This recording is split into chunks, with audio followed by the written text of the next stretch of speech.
Көрдіңіз ба? Сондықтан қазақтың әрбір қызының ар намысы жігіттер біздің мойнымызда. Қоғамның дұрыс болуы жігіттердің мықты болуынан. Егер жігіттер жігерлі болса, жігіттер намысты болса, онда қоғам мықты болады. Қаладағы көшедегі қазақтың қызын түземей ақ қояйық, жарайды. Оған шамам жетпей қалған шығар. Бірақ өзінің қарындасың бар емес па? Өзінің әкпең бар ғой, соларға ие болайық. Өзінің қызың болады кейін, соларға ие болайық. Әйел адам дейді, бағана тыңдап отырсақ айтып отыр бір имам кісі, ғалымдардың керемет сөзі бар дейді. Әйел адам өзімен бірге 4 еркекті тозаққа түсіреді дейді. 4 еркекті. Әкесін, қыздар әкесін түсіреді, ағасын түсіреді, әнесін, күйеуін. Міне, 4 еркек бір қыздың артынан кетеді екен. Өйткені әкесіне намыс жоқ. Өткенде Қытайда менің достарым хабарласады, інішектері болған Ардағаға дейді, қыздар негрлермен жүреді дейді. Қытайда, Пекинде мысалы, оқып атқанда клубтарда жүреді дейді мысалы. Сонда айтамын, неге бұлай деп ұрсамыз, не қыламыз дейді.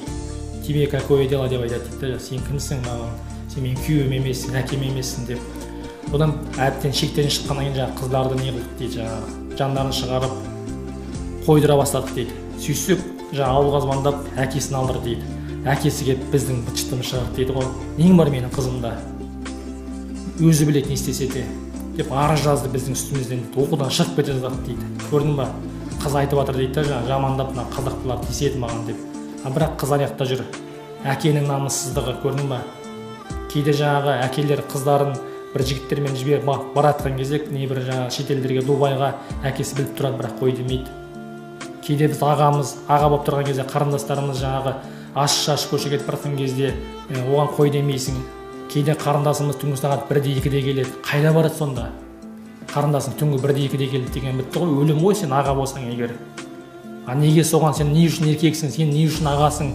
Егер бір қарындасыңа сенің шамаң жетпесе, көрдіңіз ба?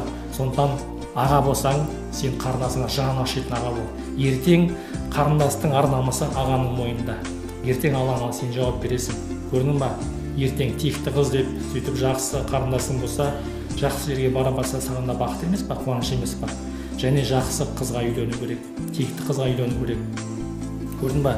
Әйелін қызғанбайтын еркек жәннатқа кірмейді дейді.